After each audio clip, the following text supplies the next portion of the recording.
નમસ્કાર, હું છું નીરુ. પ્રવાસી ગુજરાતી પર્વના મંચ પર આજે મારી સાથે હાજર છે એક એવી હસ્તી જેને આપણે સૌ કોઈ જાદુ પરીના નામથી જાણીએ છીએ. એક મેન્ટલિસ્ટ, થેરાપિસ્ટ, ઇલ્યુઝનિસ્ટ અને સાથે જ એક hypnotherapist. Suhani Shah, welcome to TV9. Thank you so much. इतना एनर्जेटिक आपका आवाज, इतना वेलकम है, मुझे काफी मजा आ गया, बहुत अच्छा लगा. आपकी पर्सनालिटी ही ऐसी है. अरे थैंक यू सो मच. वैसे तो आपके बारे में हर कोई बहुत कुछ जानता है.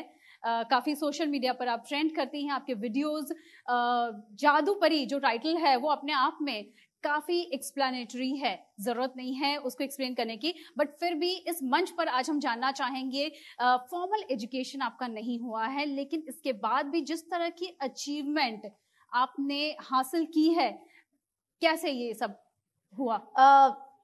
देखो, सोशल मीडिया पे जो भी हो रहा है वो तो बहुत हमको जो अच्छा लगता है हम वो करते हैं. लोगों का प्यार है कि वो चीजें उनको अच्छी लग जाती है. बट जर्नी मेरी 25 साल पहले शुरू हुई. अहमदाबाद, गुजरात से ही शुरू हुई. मैं टीवी पे जादू का प्रोग्राम देखा और पापा को जाके बोला, यार पापा मुझे जादू करना है. थोड़ा टाइम लगा कन्विंस करने में, लेकिन पापा की सोच भी काफी बड़ी है, काफी विजनरी है. तो उन्होंने मुझे बोला, अगर जादू करना भी है तो कोई स्कूल या बर्थडे पार्टी में नहीं, बड़ा स्टेज शो करेंगे.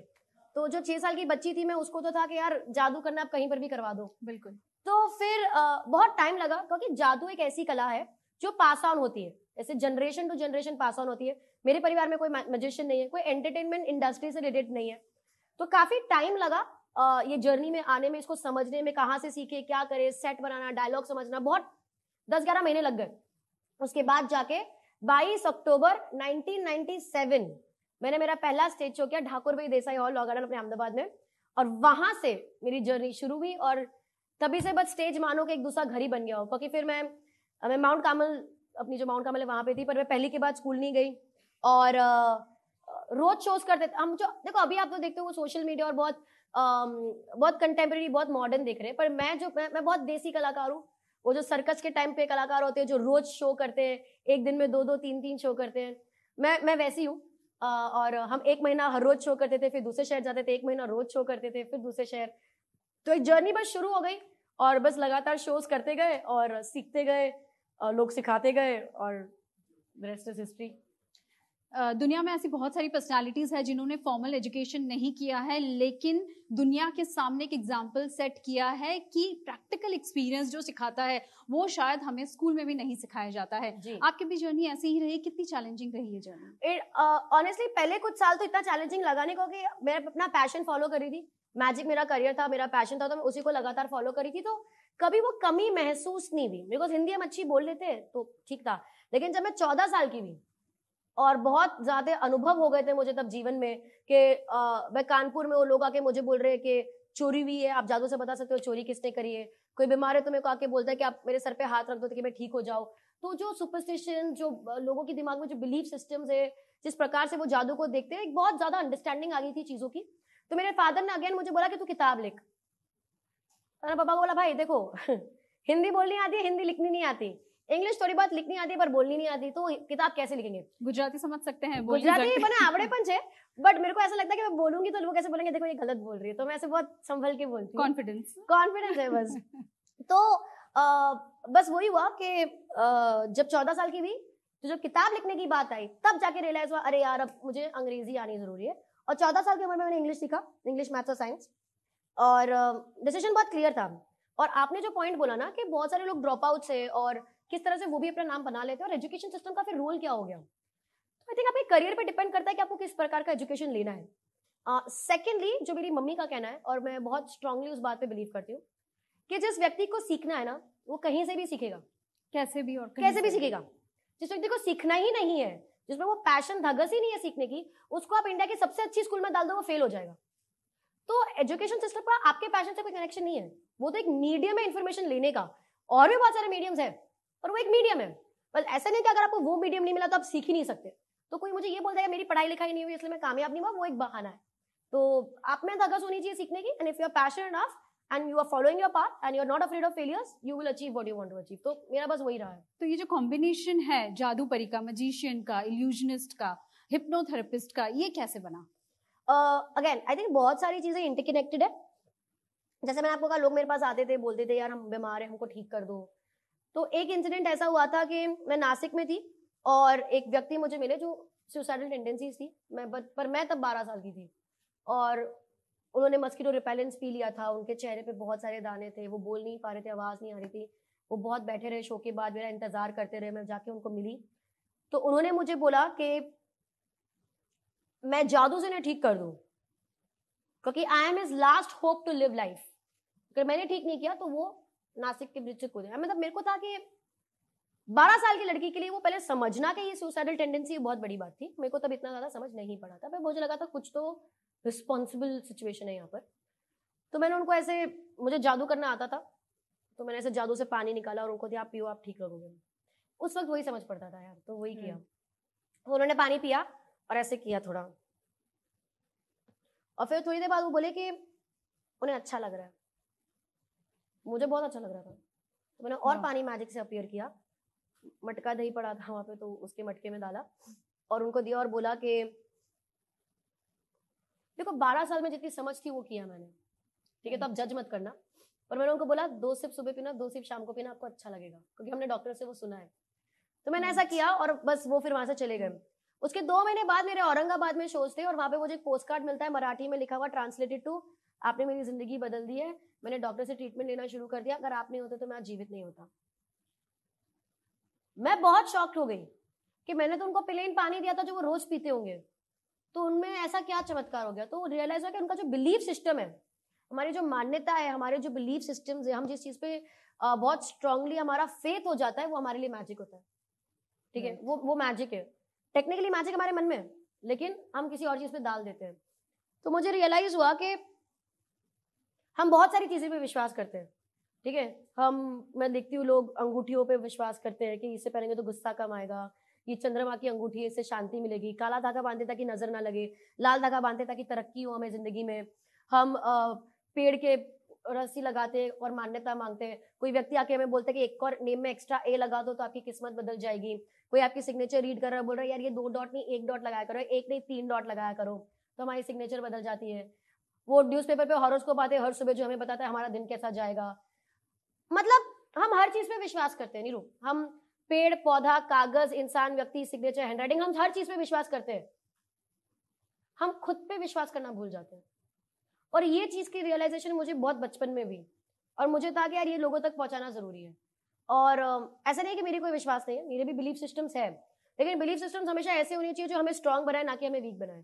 तो ये बात का, इस चीज के बारे में मैं हर जगह बोलना शुरू कर दिया था पहले से ही। मैं 17-18 साल की उम्र में किताबें लिख दी थी इसके ऊपर, और अभी भी इसके बारे में बोलती हूँ। मैं भी जो आज करती हूँ, किसी का माइंड रीड करना या किसी के भविष्य में बताना या किसी का पास का कुछ बता देना, मैं चाहूँ तो अभी मैं ऋषिकेश में जाके बैठकर, और I could have been a self proclaimed god man या वुमेन, और बेटर वो जो करे उनसे बेटर चीजें मैं कर सकती हूँ, और बोलना तो थोड़ा बहुत आता ही है, लेकिन उसी चीज से लोगों को बाहर निकालना है। जो अंधविश्वास में हमारा देश फैला है, उसी अंधविश्वास से लोगों को बाहर निकालना है, और लोगों को ये बताना है कि आपके सोच से ज्यादा ताकतवर इस दुनिया में कुछ है नहीं। अगर आप अपनी सोच किसी में डाल दोगे तो आप उसको ताकतवर बनाओगे, लेकिन ताकतवर वो चीज नहीं थी, ताकतवर तो आपकी सोच ही है। तो अपने खुद पे वो विश्वास होना जरूरी है। लेकिन आप तो जादू करती हैं, तो लोगों को यही इल्यूजन है कि हाँ जादू कुछ होता है। करेक्ट। तो मेरे शो में ये कॉन्ट्राडिक्टरी है ना? नहीं, तो मेरा जब एक कला है, जादू एक कला है। जैसे मेरा जब शो शुरू होता है, जहाँ पर हम बहुत ऐसी चीजें करते हैं जो लोग फ्लिप हो जाते हैं कि ये तो पॉसिबल ही नहीं है, ठीक है, लेकिन शो का पहला लाइन है कि जो मैं कर रही हूँ वो एक कला है, एक ट्रिक है, एक स्किल्ड है, एक लर्नड एंड स्किल्ड है, कोई सुपरनैचुरल नहीं और मेरे में कोई देवी शक्ति नहीं है। ये मैं पहली लाइन बोलती हूँ मेरे शो में। और मैं ये भी बोलती हूँ कि ये सारी चीजें आपको कोई और दिखा के आपको डिस्ट्रैक्ट कर सकता है, आपके डर का, आपकी इनसिक्योरिटी का फायदा उठा सकता है, पर वो मत होने देना, क्योंकि एक कला है। तीसरी सबसे इंपॉर्टेंट चीज जो हो जाती है वो ये है कि आपने जो बोला कि यार जादू में आप ऐसी चीजें कर रहे हो जो अंधविश्वास वाली है, तो क्या ये कॉन्ट्राडिक्टरी नहीं हो गया? Very interesting question. First of all, जब आप शाहरुख खान को पिक्चर में रोते हुए देखते हो और आप रोते हो ना, आपको लगता है वो सच में रो रहा है, यार उसका दिल टूटा है, और आपको रोना आता है, तब आप सोचते हो कि ये कॉन्ट्राडिक्टरी, कि मुझे क्यों रुला रहा है, इसका काम तो मुझे एंटरटेन करना है, उसका कैरेक्टर रुला रहा है। करेक्ट, कैरेक्टर रुला रहा है। तो क्योंकि हमको एक फिल्म मेकिंग का प्रोसेस पता है, मैजिक का ये इशू हो जाता है कि लोगों को प्रोसेस नहीं पता। तो क्योंकि उनको वो प्रोसेस नहीं पता, तो उसमें ऐसा हो जाता है कि उनको वो मिस्ट्री लगने लग जाता है, उनको लगता है कि यार ये मेरे को बुद्धू बना रहे हैं, बट दैट्स नॉट ट्रू।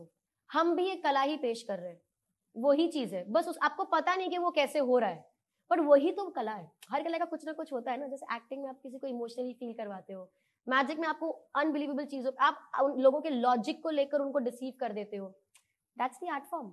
पर जब अगर आप कोई भी कला ऐसी है, any art form is like that, ठीक है। आप जब पेंटिंग देखते हो ना तो आप फील करते हो, आप जब कोई मूवी देखते हो तो आप उसे फील कर रहे हो, पर कोई ये नहीं बोल रहा है कि वो तो एक्टिंग कर रहा है यार, तू क्यों बुद्धू बन रहा है। मैजिक में लोग ऐसा बोल देते हैं यार वो तो कुछ ट्रिक करी, तू क्यों बुद्धू बन रहा है, बट वो डिफरेंशिएशन आई फील नहीं होना चाहिए। मैजिक को भी एक ऐसी ही कला की तरह लेना चाहिए जैसे एक्टिंग हो गई, डांसिंग हो गई, पेंटिंग हो गया। ये आज का जो मंच है प्रवासी गुजराती पर्व का, यहाँ पर ऐसी कई हस्तियां हैं जिनका जादू विश्व के कोने कोने में फैला हुआ है, और उसमें से सारे गुजराती हैं आज हमारे इस मंच पर। तो गुजरातियों के जादू पर आप क्या कहना चाहेंगी? गुजराती के जादू में मैं क्या कह सकती हूँ यार, हमारे देश को कंट्रोल कर रहे हैं और हमारे देश का नाम पूरी दुनिया में रोशन कर रहे हैं। आई डोंट थिंक कि मुझे कुछ कहने की जरूरत है वहाँ पे। I think Gujarati speak for themselves, मतलब जहाँ गुजराती खड़े हो जाते हैं ना, वो अपने लिए खुद बात करते हैं, मतलब वो खुद इतने स्ट्रांग होते हैं कि वो कोई और उनको आए कि नहीं आए, दे आर सो इंडिपेंडेंट। मुझे बहुत अच्छी लगती है उनके बारे में ये बात, एंड उनको खुद के ऊपर जो कॉन्फिडेंस है वो इतना स्ट्रांग है कि वो खड़े हो गए एंड दैट्स इट, तुम मुझे सपोर्ट करो कि नहीं करो, मैं अपना नाम करके बताऊंगा, and that's one thing about Gujaratis I really really admire. कैसी वाइब्स आई आपको इस मंच पर आज आकर, इतने लोगों से मिलके, इतने लोगों को जानकर? जब हम ऐसे कोई मंच पर आते हैं, हमारा कनेक्शन मंच को लेकर तभी बनता है जितने लोगों से हम मिलते हैं। और मैं जैसे आप जानते हैं बहुत शॉर्ट टाइम के लिए आई, और जिन लोगों से मैं मिली तो मेरे दिमाग में अगर एक वर्ड में मैं बोलना चाहूँ तो मेरे मन में वर्ड आता है पावरफुल। एक बोलते हैं ना कि एक बहुत पावरफुल इवेंट है जिन लोगों से मैं मिली। आई एम श्योर कि सबकी जिंदगी के फ्लिप साइड्स होते हैं कि हम जब बाहर पावरफुल बताते हैं लेकिन अंदर हमारे वल्नरेबिलिटीज होती है, लेकिन जिस पावर के साथ वो अपने आप को पोर्ट्रे कर रहे हैं एंड जिस पावर के साथ दुनिया में अपना नाम कर रहे हैं, इट इज इनक्रेडिबल। एंड जितनी भी स्टोरीज हमारी जिंदगी की, जो भी कहानियां, उसको लेके चलना और फिर भी अपना इतना नाम कर देना, वो बहुत बड़ी बात होती है, and I am very proud of it and very proud of being sharing the stage with them. आपने हर एक यंग जनरेशन के लिए एक नया एग्जाम्पल सेट किया है कि बिना फॉर्मल एजुकेशन के भी किस तरह से हम सक्सेस हासिल कर सकते हैं अपने इंटरेस्ट की फील्ड में। गुजराती भाषा की जहाँ तक बात आती है, आपने अहमदाबाद में शोज किए हुए हैं, आप यहीं से बिलोंग करती हैं, कभी आपको ये फील नहीं होता कि आपको ये भाषा सीखनी चाहिए? क्योंकि गुजराती आवड़े छे આજે જો અગર આપણે આ ઇન્ટરવ્યુ ગુજરાતીમાં કરત તો કેટલું લોકોને કેટલી મજા પડી જાત. let's burst the bubble. કારણ કે તમે જે રીતે કહ્યું કે તમે ઇંગ્લિશ બહુ લેટ શીખ્યું, રાઈટ? તમને એની જરૂર પડી, પણ ગુજરાતીનું વર્ચસ્વ રાખવા માટે ગુજરાતી તરીકે તમને લાગે છે કે આ ભાષાને આપણે જીવતી રાખવા માટે તમારે ઇનિશિયેટિવ લેવાની જરૂર છે, લોકોની સામે એક્ઝામ્પલ સેટ કરવાની જરૂર છે? તો देखो ये पहले बताते हैं, बिफोर द इंटरव्यू स्टार्टेड हमें गुजरातीમાં વાત કરતા હતા, એટલે જ તો હા, મારું એ જ કહેવાનું છે કે જો આપણે પૂરો ઇન્ટરવ્યુ ગુજરાતીમાં કરીએ તો લોકોને કેટલી મજા પડશે, ગર્વ થશે. અમારી ટેગલાઇન જ છે, ગર્વ છે ગુજરાતી જ. એ તો છે જ ને, બટ थिंग इज कि मेरी मम्मी राजस्थान से है और हमारे घर पे हम हिंदी बोलते हैं, तो मैंने जैसे गुजराती में मुझे सोचना पड़ता है, जब मैं बोल रही हूँ तो मुझे सेंटेंस फ्रेम करना पड़ता है जब मैं गुजराती में बात कर रही हूँ। तो जब इंटरव्यू हो रहा है, मैंने I want to be more comfortable, मेरे को थोड़ा चिल रहना है, मुझे थोड़ा कंफर्टेबल रहना है, ताकि जब मैं आपसे बात करूँ मुझे ज्यादा सोचना ना पड़े, सिर्फ बातचीत लगे, ना कि एक परफॉर्मेंस लगे। तो એટલે मैंने तुम्हें કહ્યું कि when we start the interview, let's switch to Hindi. That's absolutely up to you, but it was because just my suggestion. Just more comfortable, but I completely take that into account. and तो it's the thing, मैं गुजरात में आके ज्यादा गुजराती नहीं बोलती क्योंकि मेरे को लगता है यहाँ पे मैं पकड़ी जाऊंगी कि इसकी गुजराती अच्छी नहीं है, पर गुजरात के बाहर मैं इतनी ऐसे फराटेदार गुजराती बोलती हूँ। सो वो जो पॉइंट है कि गर्व है कि गुजराती है, वो मैं, आप टेंशन मतलब मैं बहुत सही तरीके से मेंटेन कर। तो अगला इंटरव्यू हम गुजराती में ही करेंगे, राइट? एकदम फ्लुएंट कोशिश करीश जे रीते તમે ઇંગ્લિશ શીખ્યા એ રીતે જે રીતે તમે ઇંગ્લિશ શીખ્યા, ડિટર્મિનેશન એ રીતે ભાષાને જીવતી રાખવા માટે એક નાનું પગલું ડેફિનેટલી લેવું પડે. હું કોશિશ કરીશ. મેજિકની વાત કરીએ, ગુજરાતી વાનગીઓની વાત કરીએ, તો એવું કઈ ચટપટું તમને કોઈ વાર ખાવાની ઈચ્છા થાય જાદુથી? આપને ખાવાનું, પાણીપુરી મારી જે ખાવાની વાત કરી ને, panipuri is my favourite Gujarati વાનગીઓમાં. देखो પાંજરાપોળની પાણીપુરી એટલે એ મારી ફેવરેટ છે, રાઈટ? તો અત્યારે હું અમદાવાદ આવી છું એક દિવસ માટે, તો પણ હું પાંજરાપોળ જઈને પાણીપુરી ખાવાની છું, એટલે that is my vibe. but मैं जब अहमदाबाद में रहती थी, आरके नो वड़ा पाव બહુ જ ફેવરેટ છે, હું અત્યારે પણ ખાવા જવાની છું. અને ચોઇસનો પિઝા, એ ફ્રી પબ્લિસિટી આપું છું એ લોકોને હું, પણ આરકે કોનો વડાપાવ ચોઇસનો pizza is like my ultimate favourite. મારી ટીમ અહીંયા બેસેલી છે, ક્યાં ગયા એ લોકોને પૂછો, અમને બધા કહે છે કે બોમ્બેનું વડાપાવ. લાઈક ના, તમને અમદાવાદ આવીને વડા, ગુજરાતીમાં આવી ગઈ ને હવે, કેટલી ગુજરાતી બોલી. That's the inspiration of TV9. Yeah, તો I am a very Gujarati food person.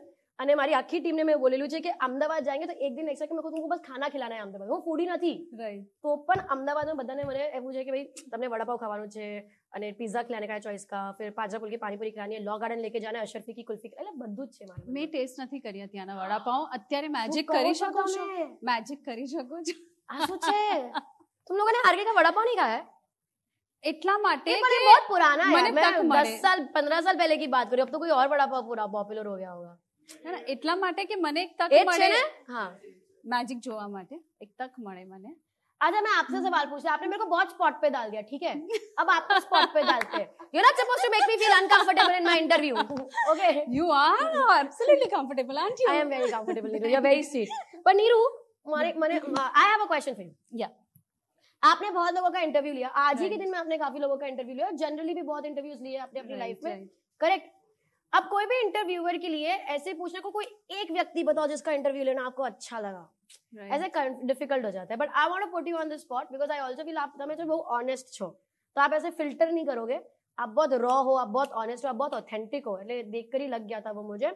So I want you to think of, मैंने कहता नहीं, keep it in your mind, but one person जिसका इंटरव्यू लेते वक्त आपको अच्छा लगा हो या स्पेशल लगा या डिफरेंट या आप इंस्पायर हुए हो, ठीक है, anybody like that, I want you to think about that person in your mind. Done. या ना कीप थिंकिंग, लाइक रिपीट पे. इमेजिन करो कि आप एक मूवी थिएटर में हो, आंखें बंद कर लो. इमेजिन कि आप एक मूवी थिएटर में हो और खाली मूवी थिएटर है पूरा, कोई नहीं है, सिर्फ आप अकेले बीच में बैठे हो और आपके सामने एक बड़ा सा स्क्रीन है और वो स्क्रीन पे ये नाम लिखा हुआ आ रहा है, सिर्फ नेम, फर्स्ट नेम सोचना है, एक एक लेटर को ध्यान से देखना है, ओके?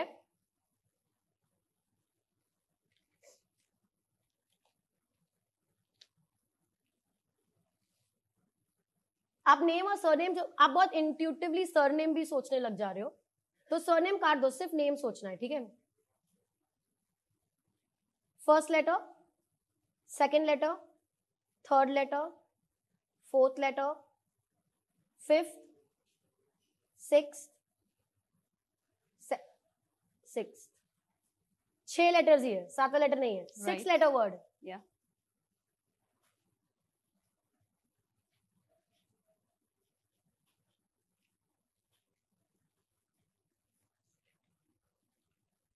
पहला लेटर बता सकते हैं आप क्या है? I hope you are not seeing the card. No, I'm not. I'm writing something. Okay, you want me to say the letter? Yeah. R. Okay. Can you open your eyes? I just took a card to write down. Don't worry. मेरे को पहले चीज लगा कि you were not leaving the surname. I don't know why. You were very name and surname साथ में आ रहा था. No, the moment you said that cut only down first the name, name, then you came to the name. But first it was name and surname both. Yeah. Very popular surname. I don't know if you have taken this interview, but I'm sure if you're thinking about it, it's amazing. Are you by any chance thinking of surname? सोचेंगे एक बार फिर से. Sure. So I got confused earlier between Ranbir and Ranveer. Oh my goodness. But you thought of Kapoor, not Singh. So Ranbir That's Kapoor. amazing. Ranbir That's Kapoor. amazing. Right. Absolutely correct. Thank you so My much. goodness. Oh my God. I And cannot let's- explain yeah. the experience. આપણે જાદુપરી વિશે જોયું છે, એમને સાંભળ્યા છે, એમના shows જોયા છે, બટ આ પહેલી વખત ઓન સ્ટેજ લાઈવ મેં પોતે એક્સપિરિયન્સ કર્યું છે. આમના વિશે આમના વખાણ તો આપણે કરીએ, પણ આ પોતે જે અનુભવ થાય ને, it is absolutely out of the world. Thank you. Absolutely And let's amazing. clear for the audience, आपने ये नाम मुझे बताया नहीं था. Bang कुछ on. नहीं. Bang on, correct answer. It's Ranbir Kapoor. Brilliant. That's मैंने amazing. काफी इंटरव्यूज लिए हैं और मैंने स्टार्स के एटीट्यूड्स भी देखे हैं सिर्फ प्रमोशंस वगैरह के लिए, but Ranbir is one person जो आपसे ऑनेस्टली बातचीत करते हैं. ऑफ कैमरा हमारा जो एक्सपीरियंस रहा बातचीत करने का, that was absolutely different and it was That's lovely. amazing. He is So very humble. he is a very humble person and a very good human being. That is amazing. Very good at heart. Kudos to Ranbir. Yeah, kudos to you, Thank Suhani you. Shah. Thank you so That's much. wonderful. Thank you. That's wonderful. Thank you. Suhani हमारे साथ जुड़ने के लिए और આટલી સરસ વાતો કરવા બદલ અને આટલો અમેઝિંગ અનુભવ કરાવવા બદલ તમારો ખૂબ ખૂબ આભાર. અને તમારા આવનારા પ્રોજેક્ટ્સ માટે, આવનારા પાઇપલાઇનમાં જે પણ તમારી પ્લાનિંગ ચાલી રહી છે તેના માટે ખૂબ ખૂબ આભાર. Thank you so much. बहुत अच्छा लगा शुभेच्छाओं. मुझे. बहुत अच्छा लगा आपने मुझे यहाँ पे बुलाया और मुझे ये रंगमंच पे आने का मौका दिया. So thank you so much. અને જેટલા પણ બધા લોકો મને, जितने भी लोग मुझे सुन रहे हैं, आप मुझे फिर से, आई जस्ट फील कि अब आपने मुझे गुजराती वाइब में डाल दिया है and I am so scared. पर जितने भी लोग मुझे यहाँ पे सुन रहे हैं, I think I am Neeru is able very to do powerful, guys. something. Neeru is very sweet, very powerful, very influential. But जितने भी लोग मुझे सुन रहे हैं, आपको अच्छा लगा, thank you so much. And let's spread more love, let's spread more kindness around and be a better Gujarati.